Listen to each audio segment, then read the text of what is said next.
تبارك الذي نزل الفرقان على عبده ليكون للعالمين نذيرا. أعوذ بالله من الشيطان الرجيم. بسم الله الرحمن الرحيم. قل إن كنتم تحبون الله فاتبعوني يحبكم الله ويغفر لكم ذنوبكم. اللهم صل على محمد وعلى آل محمد كما صليت على آل إبراهيم وعلى آل إبراهيم إنك حميد مجيد. اللهم بارك على محمد وعلى آل محمد كما باركت على آل إبراهيم وعلى آل إبراهيم إنك حميد مجيد. رب ارحمهما كما ربياني صغيرا. رب ارحمهما كما ربياني صغيرا. رب ارحمهما كما ربياني صغيرا. السلام علیکم ورحمۃ اللہ وبرکاتہ. حمد و ثنا تعریف اس عرش والے خالق پر جو لا شریک اور تنہا ہے، جو اس کائنات کے نظام کو تھامنے والا ہے، جو اس کائنات کے ہر مخلوق کو رزق عطا کرنے والا ہے. یا رب ہمیں اپنی رحمت اور فضل سے نواز دے، آمین. حمد و ثنا کے بعد درود و سلام ہو تاجدار نبی، ختم نبی، سرتاج رسول یعنی حضرت محمد رسول اللہ صلی اللہ علیہ وسلم. آج رب الکریم کے فضل و کرم سے سیرت النبی کا 12واں حصہ بیان ہو رہا ہے.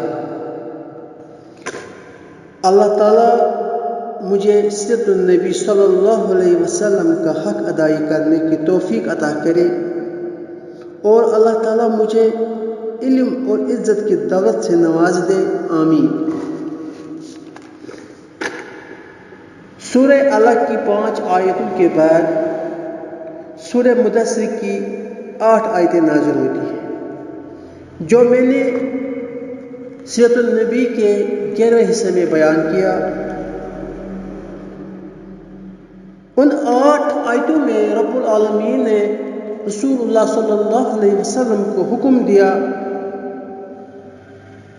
ایک کپڑے اوڑھنے والے کھڑا ہو جا اور آگاہ کر دے اور اپنے رب کی بڑائی بیان کر، اور اپنے کپڑوں کو پاک رکھا کر اور ناپاکی کو چھوڑ دے، اور احسان کر کے زیادہ لینے کی خواہش نہ کر، اور اپنے رب کی راہ میں صبر کر.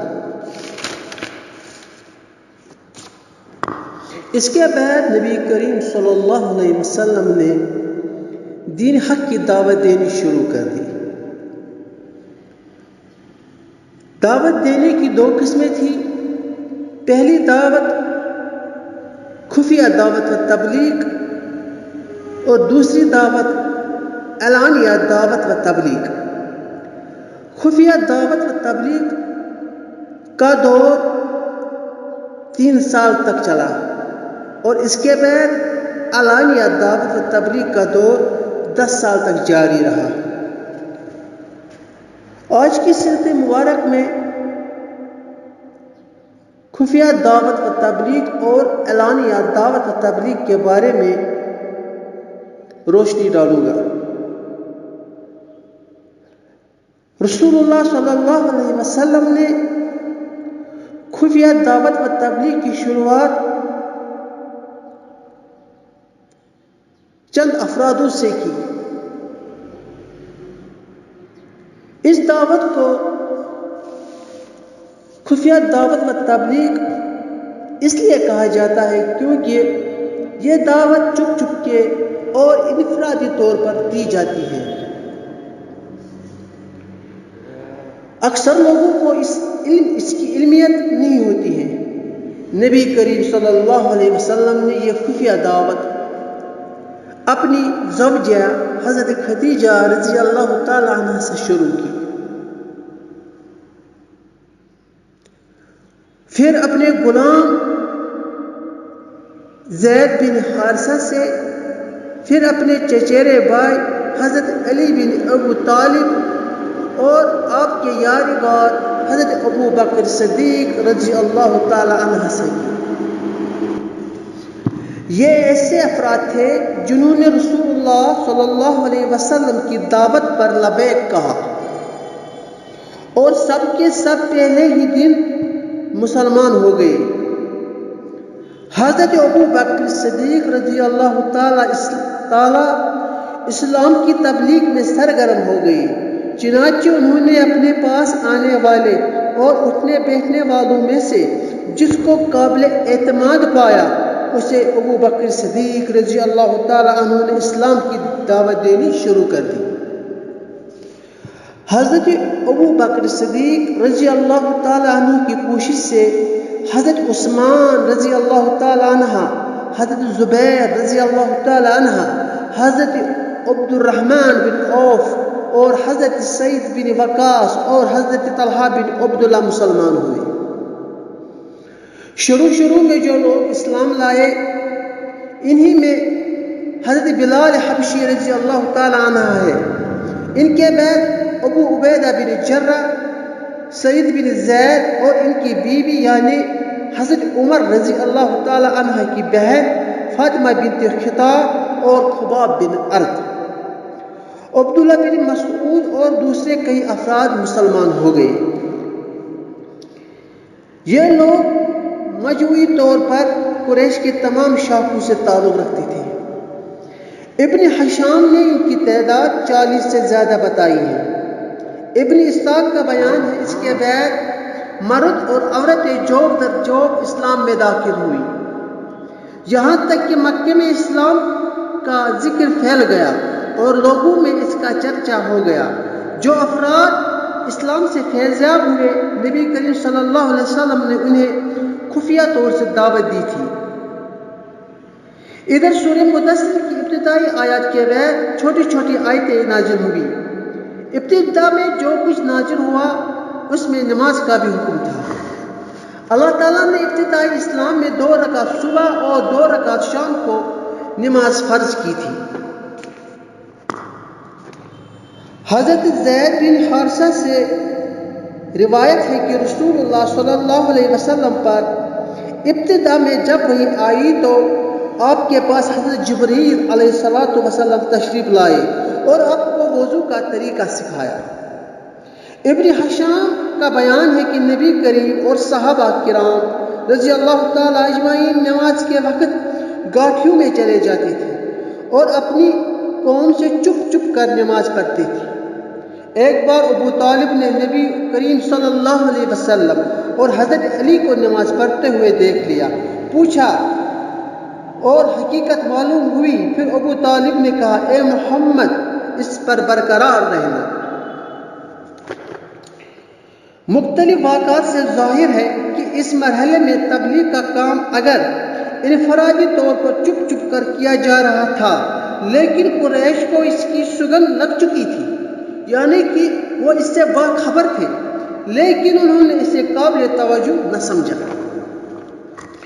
3 سال تک تبلیغ کا کام خفیہ اور انفرادی رہا اور اسی دوران اہل ایمان کی ایک مضبوط جماعت تیار ہو گئی جو اخوت اور تعاون پر قائم تھی۔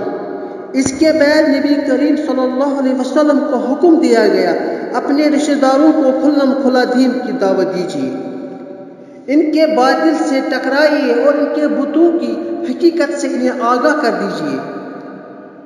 دعوت خفیہ کے بعد نبی کریم صلی اللہ علیہ وسلم نے کھلم کھلا اسلام کی دعوت دینی شروع کر دی، جسے اعلانیہ دعوت و تبلیغ کہتے ہیں۔ اس بارے میں سب سے پہلے اللہ تعالیٰ نے سورہ شورى کی یہ آیات نازل کی، اعوذ باللہ من الشیطان الرجیم، بسم اللہ الرحمن الرحیم، وانذر عشیرتک الاقربین۔ اے محمد صلی اللہ علیہ وسلم اپنے قریبی رشتہ دار والوں کو ڈرا دے۔ پیغمبر کی دعوت صرف رشتہ داروں کے لیے نہیں تھی بلکہ پورے قوم کے لیے ہوتی ہے، اور نبی کریم تو پوری نسل انسان کے لیے ہادی اور رہبر بن کر آئے۔ اس حکم الہی کے بعد نبی کریم صلی اللہ علیہ وسلم صفا پہاڑ پر چڑھ گئے، قریش کو آواز لگانی شروع کر دی، سب کے سب اکٹھے ہو گئے، حتیٰ کہ اگر کوئی آدمی خود جا نہ سکتا تھا تو اپنے قاصد بھیج دیا۔ دیکھو معاملہ کیا ہے۔ غرض قریش کے لوگ اور ابو لہب بھی آ گئے جو نبی کریم صلی اللہ علیہ وسلم کے چاچا تھے۔ اس کے بعد نبی کریم صلی اللہ علیہ وسلم نے فرمایا، تم لوگ یہ بتاؤ، اگر میں یہ خبر دوں کہ ادھر وادی میں شہسوار کی ایک جماعت ہے جو تم پر چھاپا مارنا چاہتی ہے، تو کیا تم مجھے سچا مانو گے؟ لوگوں نے کہا، قریش کے لوگوں نے کہا، ہاں ہم نے آپ پر سچ ہی کا تجربہ کیا ہے، یعنی کہ آپ سچ کہہ رہے ہیں۔ آپ نے فرمایا، اچھا تو میں تمہیں ایک سخت عذاب سے پہلے خبردار کرنے کے لیے بھیجا گیا ہوں۔ مگر ابو لہب نے اس پر کہا، تیرے نعوذ باللہ تیرے ہاتھ ٹوٹ جائے، کیا تو نے ہمیں اسی لیے بلایا تھا؟